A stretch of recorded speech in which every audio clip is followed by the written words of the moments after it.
Hi, it's Jeff. And Denise from Mousesteps.com. Yeah, and this is episode number 291. 291. Of Mousesteps Weekly. Sponsored by MEI Travel and Mouse Fan Travel. This is the last season for holiday illuminations, which I hadn't really thought about that much, but I can't think of a better reason to book a trip to Walt Disney World. Book it quick, too.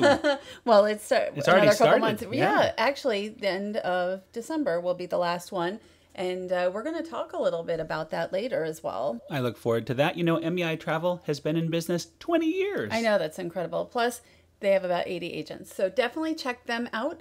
And what we're going to be checking out now is the Magic Kingdom. And here we are, Magic Kingdom, and I see Minnie and Mickey Mouse both celebrating 90 years. Right, and this was the Good Morning America taping. I was invited, we were invited, but just one of us could go to this event where all of these characters, 90 characters, came out on stage for the... It's not a taping, it was a live shot. Right, and it is really awesome to watch this. And there's Mickey in his brand new party outfit, and Minnie also. All the Fab Five have special new party attire. Yes, and we'll be seeing that this is sort of like the kickoff of the world's biggest mouse party. It's not like tomorrow's the mouse party, but next year you're going to be seeing it on really kind of all the parks and the Disney Cruise Line at different times. And I heard you can meet Mickey and Minnie right here in the Magic Kingdom in their new outfits. I think that's supposed to start like January 19th. I don't have that in front of me. I looked it up and I couldn't find it. So. Look at all the kids. There's Vampirina. I see Emile, Remy. All these great characters are out there. You know what? They did. It was a really fun time. It's sort of like you're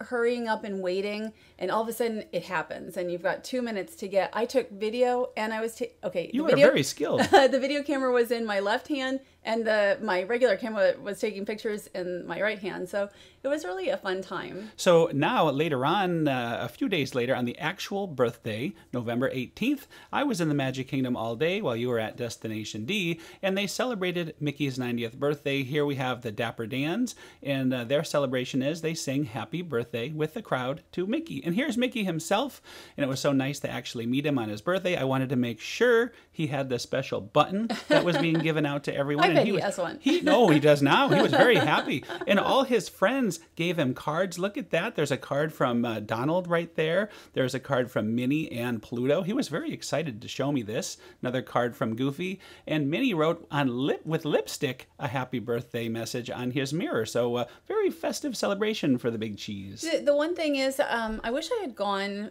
like I went to go visit family after Destination D on Mickey's birthday. It would have been fun to see that, because that's something that you're not going to probably see every day unless they decide to keep it. That's right. I believe it was just for the birthday, but you never know. You never know. I didn't see anybody else have that, so that's cool. And right here, you're looking at the parade.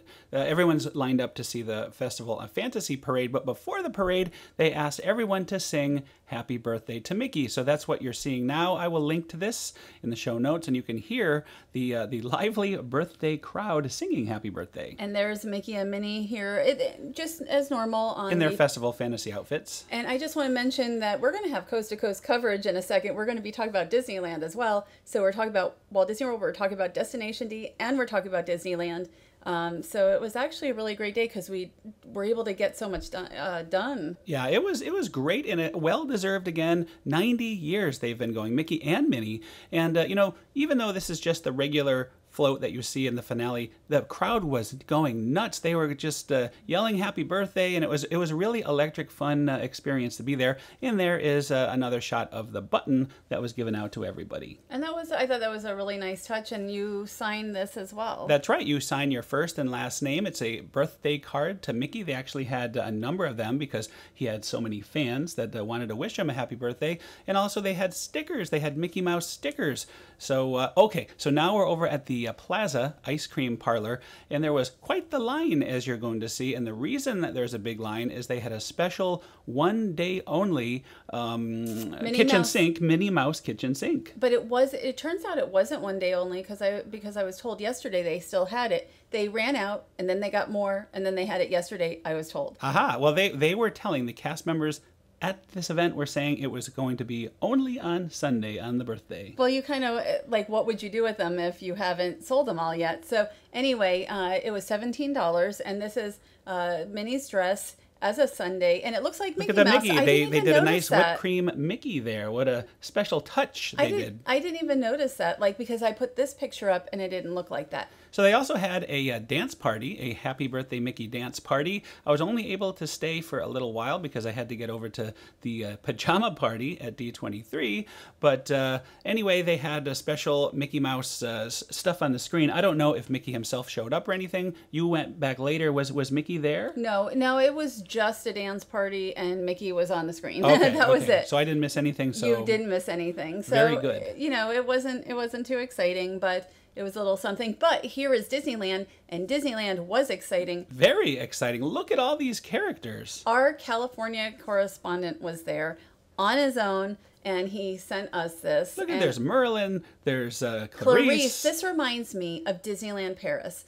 I have never seen this variety of characters at Disneyland when we've been there. And you have the fairy godmother, but like Clarice, I don't even remember seeing Clarice here at Disneyland. I just feel like I'm at Disneyland Paris when I'm watching this. Yeah, it was really awesome. And there is Mickey and Minnie, and the birthday mice themselves. The Disneyland ambassadors are with them, and they're going to be, it looked like a little presentation. Yeah, there's going to be a presentation. They actually had this parade, and it stops 4 times along the parade route to sing Happy Birthday. So again, my good friend ran from one location to the next to make sure he had a perfect spot to get the Happy Birthday sing-along. And we're going to see that in just a minute. And he did. He really did. Oh, there's Mulan, there's Mushu, so many great characters. I just am so impressed with, like, this is a time that you really want to be at Disneyland to see not, you know, just a celebration. We were there last year, right, for what the event they did for the birthday, for Disneyland's birthday, but this, I think, tops it. Yeah, very much so. It as you said, it does feel like something you would see at one of these character events, sort of like fan days. Well, when we were at Disneyland Paris for the 25th, that was the best day I have ever had in any Disney park. Still is. It still is. Probably will be for the rest of my life.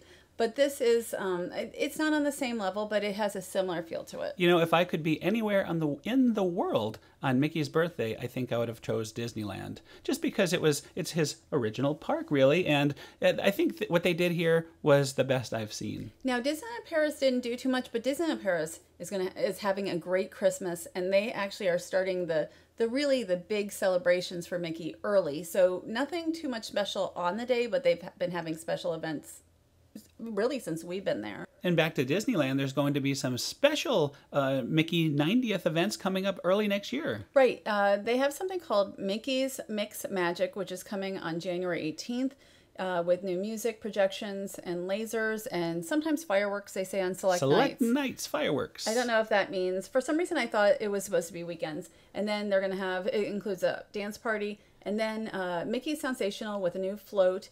That includes Mickey, starts January 25th at Disneyland. And also, Chip and Dale are having a giant birthday cake as part of that float, so that'll be very exciting. It will be fun to see what happens. And speaking of fun, as you're seeing now, we are at Mickey's Pajama Party at Destination D, D23. We swapped off credentials for this so I can do some recording. Oh boy, what a good time. You know how much I love the characters. Yes, and I had family at the park, and it was like, oh, this was really a good opportunity for you to be able to be part of this as well. Look at Daisy and Minnie, though, and I love their outfits. You have to look down, too. They have really nice slippers. They all have special slippers that match their outfits, so I tried to show a little of that, and there is the Big Cheese. You know, he has so many outfits. Now he has his, looks like his pajamas as well. Right, and some of these pajamas we've seen at Disneyland's Toontown. I don't think Mickey's, but possibly Donald's and definitely Goofy's. I have a picture of Goofy's outfit. Oh, yeah, I remember and Goofy's Daisy. from the sleepover, the 24-hour day, absolutely. And Minnie's, I think, too. There's Goofy's slippers. I love those slippers. I didn't, you know what? I probably wouldn't even have looked down and noticed them, so I'm glad you were there to get that. Well, I saw one, and then I realized they all had interesting-looking slippers. So, and look at Daisy. Daisy's really getting into the dancing. There's her matching slippers. I like the slippers with the purple, of course. So I was just going to mention also, you'll see guests in pajamas because it was called the Ultimate Mickey Mouse pajama party. And sadly, I did not have my pajamas on. I did not expect to be going until about an hour before this thing started, or I would have bought something special for the occasion. And there is Pluto in his, I guess that's sort of his pajamas. And I see Donald and Daisy getting down. I should quickly mention they also had Mickey-themed dessert items. They had Mickey cupcakes and drinks and all sorts of little snacks and things like that. And next up, Michael Vargo, who is the president of D23, vice president of D23, is going to lead everybody in happy birthday for Mickey. So let's call Mickey and Minnie and all the other characters on stage and listen in as we sing Happy Birthday. A birthday party would not be complete without your pals, right, Mickey and Minnie? Let's bring them up on stage too. Come on up. Pluto, Donald, Daisy, Goofy. Goofy needed some love tonight, so I got my Goofy slippers on, I couldn't resist. Mickey and Minnie, we have the chefs whip up this amazing cake for you. Isn't it magnificent? Looks great, right? All right, what do you say, D23 members? Let's do the ultimate happy birthday song to Mickey and Minnie on the count of 3. Ready? 1, 2, 3. Happy birthday to you. Happy birthday to you. Happy birthday, dear Minnie. Happy birthday to you.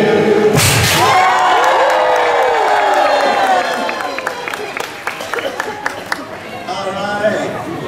That's awesome. Thanks, everyone. What a spectacular birthday. The party is going to continue all night, so enjoy the rest of the evening. And he was really good about including Minnie in the celebrations throughout the weekend. Well, let's not forget about another character who's been slightly overlooked. It's Pete. Pete here also was in Steamboat Willie, but I think Pete may have kind of been around even before that, so he might be a little bit over 90. Maybe he's like 110. Well, I don't know about that. Let's not forget about good old Pete. Yes, and so there were announcements at D23, Destination D, and it really just kind of was boom, boom, boom from Bob Chapek, who came, and that was really something. You know, that's one of the reasons that you do go to Destination D, to be part of that. And look at what you're next to here. Well, this was at the very end when I was able to go in there, but I guess first thing on the first day, they showed the Disney Skyliner in person. Right, and Bob Chapek talked about that. It's going to be fall when this is supposed to be coming out, but it shows what it's going to look like. Fall of 2019. Yes, fall. In about a year, it could be a little less. But here we see Pluto and the different gondolas. I don't know if all of them will have characters, but at least some of them will. So let's jump right into the announcements. I believe this is going to go into the former River Country location over by Fort Wilderness. Right. We knew there was a resort coming to the space where the River Country was. It will be the 16th DVC resort with 900 hotel rooms and DVC villas. It's mixed use, so not all DVC, it sounds like. And it's going to be called Reflections, a Disney Lakeside Lodge. Very interesting. It'll be interesting to see how that turns out. And also, I guess we talked, or you heard a little bit about Mickey and Minnie's Runaway Railway. There was actually a 45-minute presentation. We weren't allowed to record or videotape it, but I thought it was very interesting. They're utilizing some old techniques on this. This is a year away. This is fall. This will probably be like next November. And what was really interesting is like they're going to use the Steamboat Willie, the actual whistle from Steamboat Willie, and other also sound techniques used a long time ago. It's amazing the whistle still works from 1928 or 1927 when they originally did that. So that's pretty almost amazing. 100 years ago. It's incredible. And also at Disney's Hollywood Studios, there's a new projection show coming. Right. Wonderful World of Animation nighttime show will be coming to Disney's Hollywood Studios for the park's 30th anniversary. I feel like we just celebrated 25. I remember it very well. I had a broken ankle. I can't believe it's going to be almost 5 years ago. And it's going to have state-of-the-art projection technology, and I don't know that much more about it. And that debuts in May of 2019. And you can see all the characters there. And next, we learned about Galaxy's Edge just a little bit, like the ride names. Millennium Falcon, Smuggler's Run, and Star Wars Rise of the Resistance. The big news, I think, really, though, was that the music for The Land is by John Williams, and it was incredible. And not only did we hear it, but with that, whatever sound system is in the room, you could really feel the music also. And I imagine when you're walking through the land, you'll be able to, feel the music and not just hear it. And I've got to say, to me, that was the most impressive thing.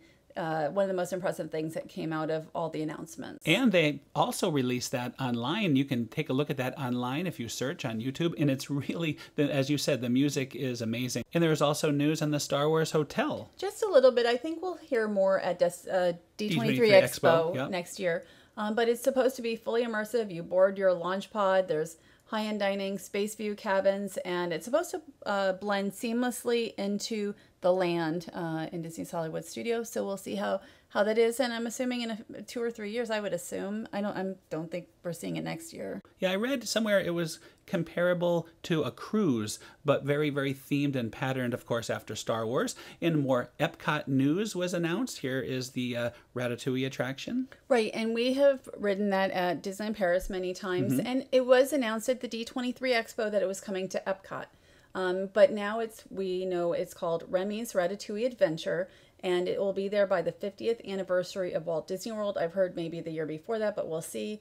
And there's also the Beauty and the Beast sing-along coming to France, and we were told it was going to alternate with Impressions de France, and hopefully that's true, because Impressions de France is one of my favorite attractions at Walt Disney World. Yeah, I think it's the very last completely original opening day attraction from Epcot, basically. And Don Hahn had told us that at the press conference that it was in the early stages, so I'm not sure exactly when that's supposed to open. We're also, they also said Canada is getting an updated Oh Canada show at Epcot. And also, we're going to have a new Illuminations show. Actually, 2 new shows. They're not Illuminations, but replacements for Illuminations. Well, for those who don't know, Illuminations Reflections of Earth will end in summer of 2019. That's why I said you should see Holiday Illuminations this year, because that will be it. And often. There'll be a temporary show called Epcot Forever, which Disney calls a true celebration of this timeless park, and it will have classic Epcot tunes. So I may even enjoy that more than the one coming. I hope not, but I could. Well, I find it very ironic that the temporary show is called Epcot Forever. Well, like, it is kind of odd, but I don't know.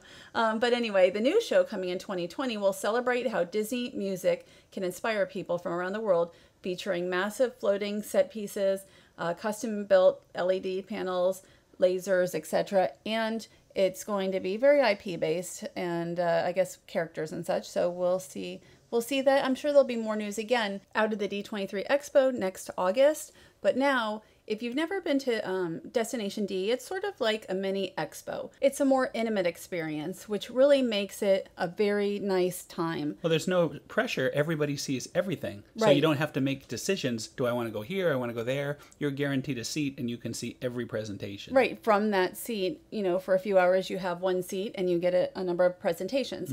And in between the presentations, I was able to be part of a couple of press conferences through the weekend. And one of them included Bill Farmer here, who is the voice of Goofy and Pluto, yeah. and Brett Iwan, who is the voice of Mickey Mouse, and Ashley Eckstein. So she's her universe. We have known her to some degree for about 8 years. Carrot cake cookie time. So this clip will have both Brett Iwan, who I asked if he could, because I couldn't take video, there was no video allowed in the presentation, could he repeat a story that was really interesting about Fantasmic and how he played Fantasmic as a child, and then he became the voice of Mickey Mouse and is in Fantasmic now. Which is pretty awesome. Yes, and Ashley, I just asked her about being an inspiration for young girls. Brett, you said you told a story about Fantasmic yesterday, and it's hard for me to explain it in a tweet, and I just wondered if you could tell it again. Recap the story? Yes, yeah, thank you. Well, the story of Fantasmic is just that, for me, Fantasmic has always been the most quintessential Disney show. The fact that it comes out of nowhere and it's this big, powerful, imaginative world was always so fascinating to me. And it inspired a lot of my dreaming and my creativity, but also my love of Disney and love specifically for Mickey. So I used to play Fantasmic as a kid. My brother and I would put on our own shows, and I started doing voices by impersonating all the characters in the show, and that's actually where I started to figure out that I kind of sounded like Mickey. So I did that for years growing up, and fast forward to a few years ago, they updated the show, and I was asked to voice Mickey in it because they were adding a few more dialogue parts. And at the time, there had been talk to leave Wayne Allwine's performance in for the last line, Some Imagination, because it's such an iconic line, just to pay homage to him, and I completely agreed with that. I actually felt odd going in to re-record the show in the first place. but I did. And when I went to finally see it, I was with my brother, who I used to play Fantasmic with, and we watched it together, and the whole time was kind of fun, you know, just reacting with one another to say, how cool is that? But then the final line came, and Mickey said, "Some imagination, huh?"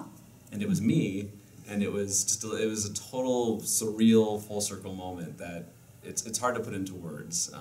But my brother turned to me, put his hand on my shoulder, and said, "Did you ever think that when we were kids playing Fantasmic that would be you someday?" And it's that has been one of the most impactful moments in my career thus far. I've been voicing Mickey for about 9.5 years, going on 10, which has flown by and is incredible to think about. But in that moment, it was really it was powerful to think. You know, the fact that I get to play even the smallest part in a legacy that is so huge and means so much to so many people.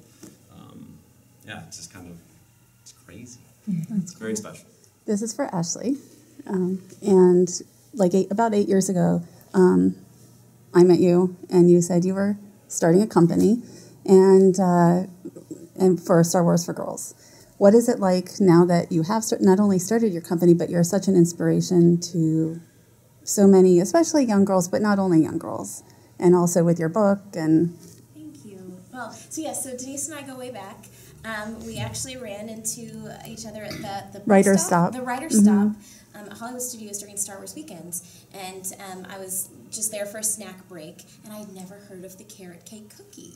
Have you guys had a carrot cake cookie? Okay, first of all, you have to.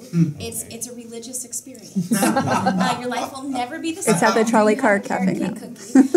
So Denise introduced me to a carrot cake cookie, but we had a chance to talk about it there, and that was when Her Universe was just starting. I think I might have given you a sticker and said, "Hey, go to heruniverse.com. We're going to make T-shirts for girls." And that was back when Star Wars was for boys, and people literally told me that women and girls would not buy Star Wars merchandise made for them.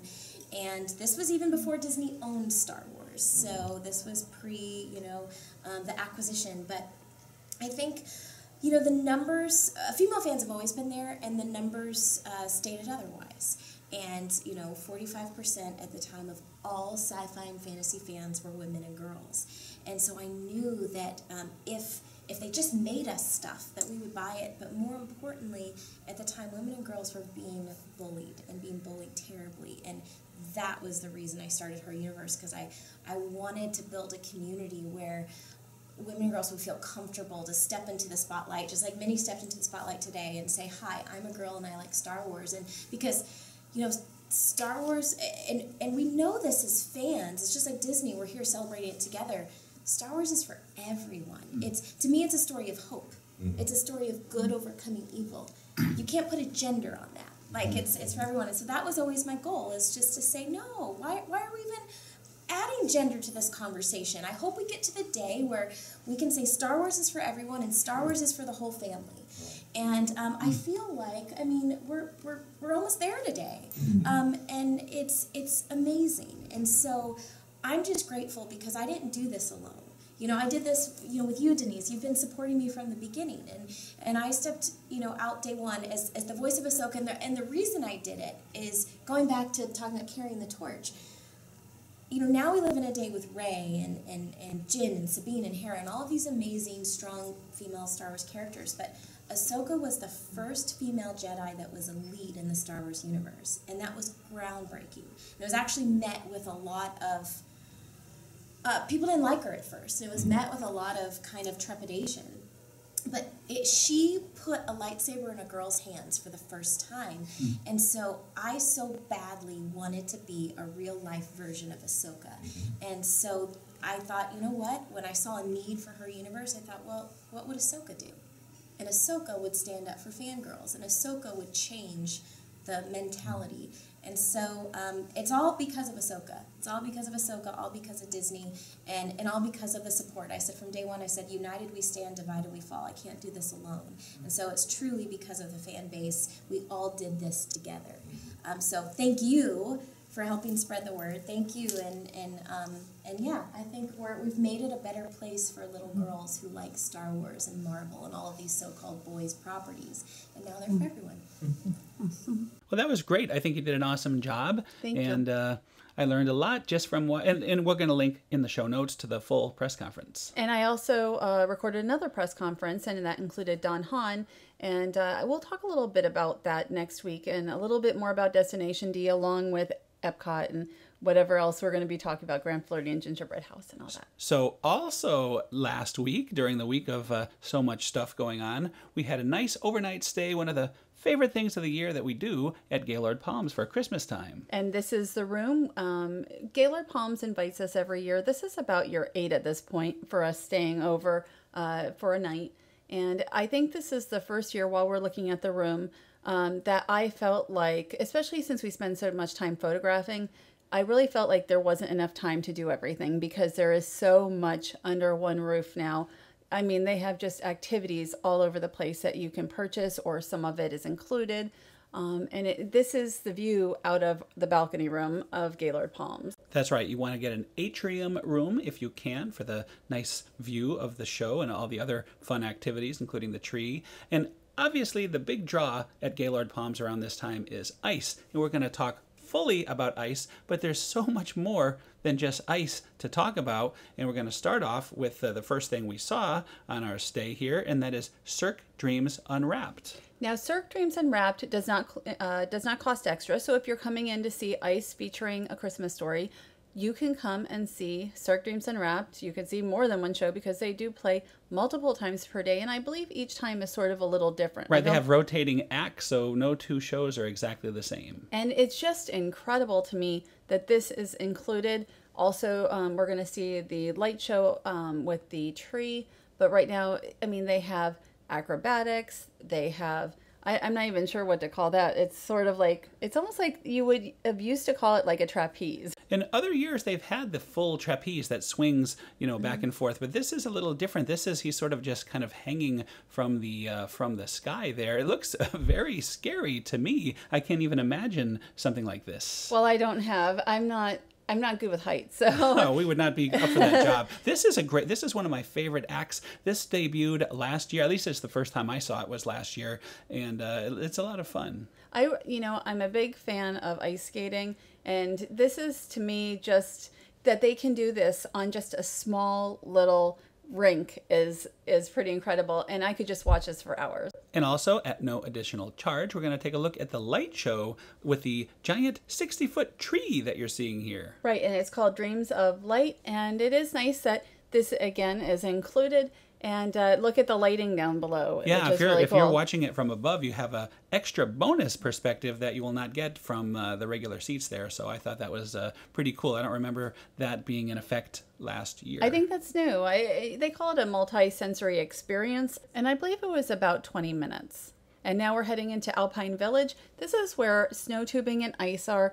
Really, this is sort of the hub of activity. And they've added new this year, the show here, the Sugary Sweet Story Time. And it's based on the Nutcracker, which is funny because, I mean, we just saw the Four Realms. This is better than that film. I thought so too. I wasn't a big fan of the Nutcracker and the Four Realms. So, but anyway, this was actually a really cute experience, and I believe it costs about $15, and then you get hot chocolate with it. And in the same location during the day is where you can build your gingerbread house. Yeah, and then you can, if you want, you can get all these. See all the candies all around there. You can get additional candies if needed to build your house or eat them.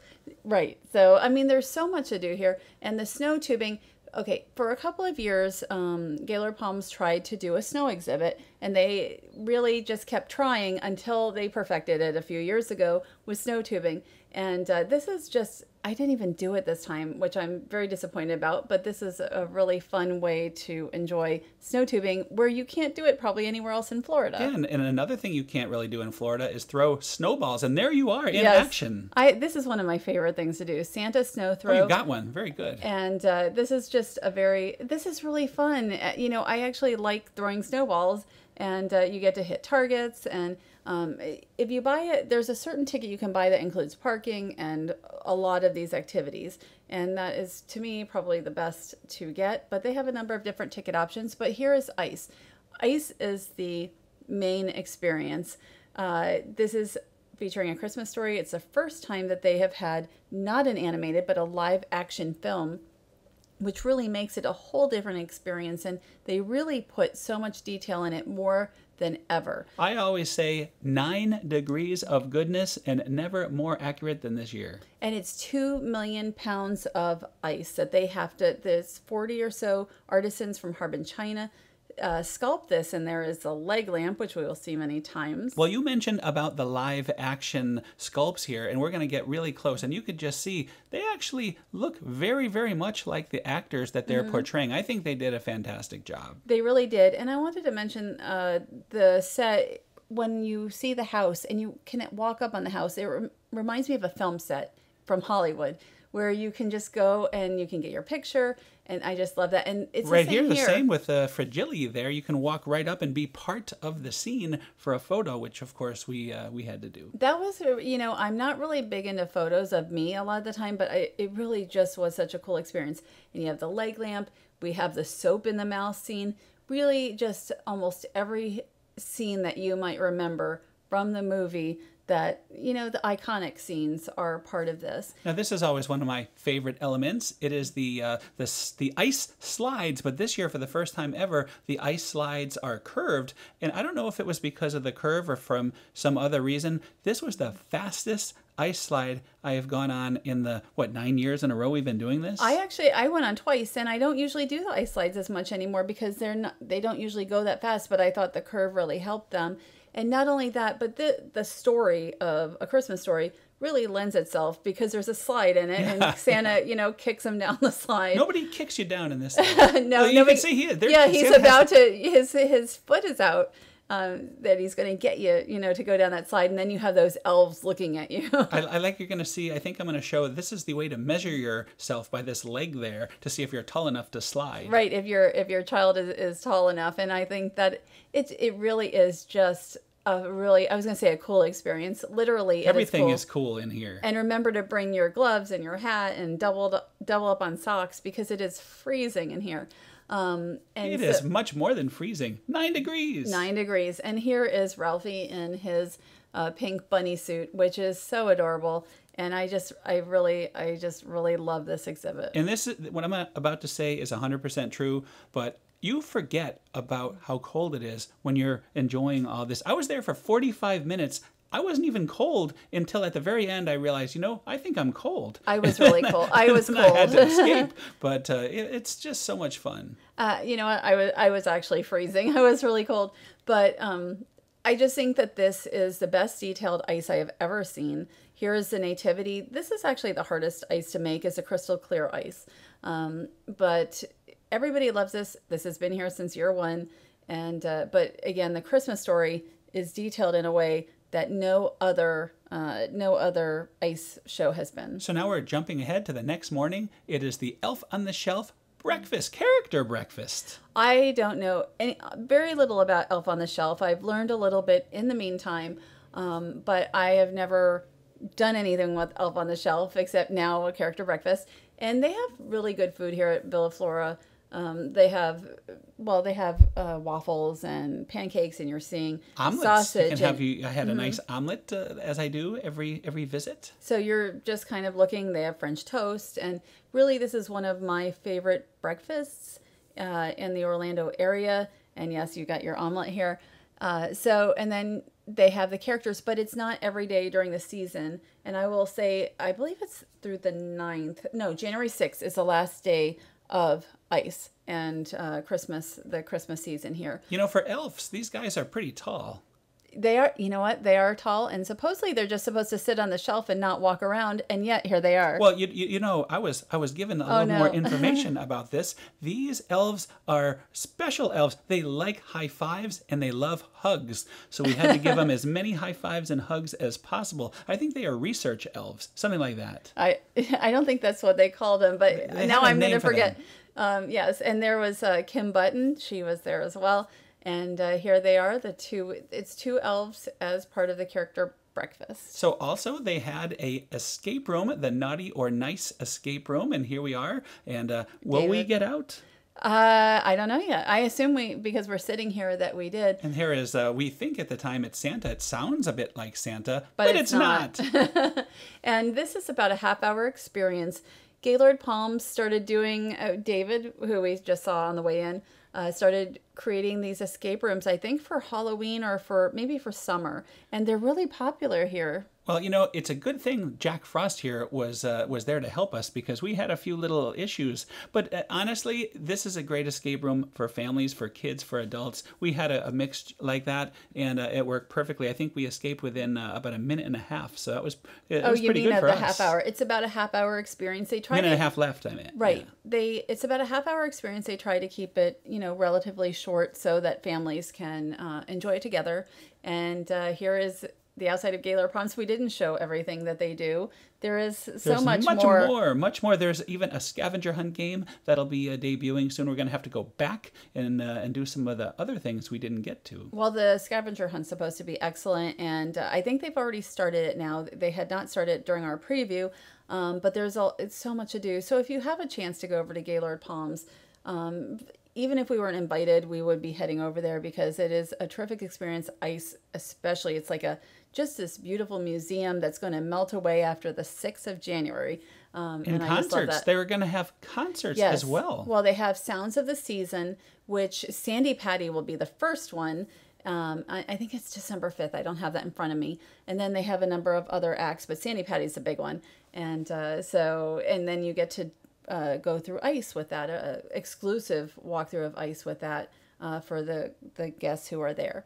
So anyway, that is Gaylord Palms. We've talked about Destination D. We have so much more, and we've already mentioned that we're going to talk about Epcot, and we're going to talk about the Gingerbread House, and we're at Grand Floridian.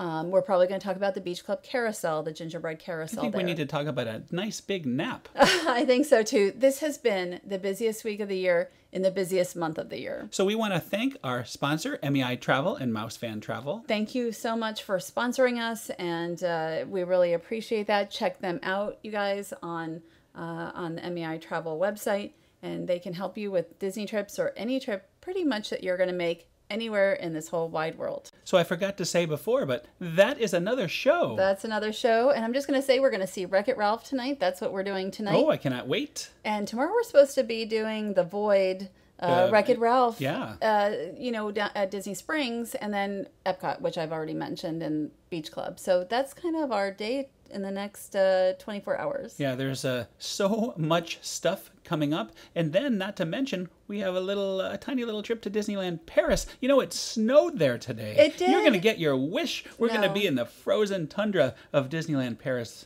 Unfortunately, it looks like our trip is going to be mostly rain instead of snow. No snow, probably. But it was so exciting to see that they got that today. And it's like, I would love to see. I don't know if I'm excited about such a thing. You know what? I'm much more excited about snow, beautiful white snow, than I am about freezing rain.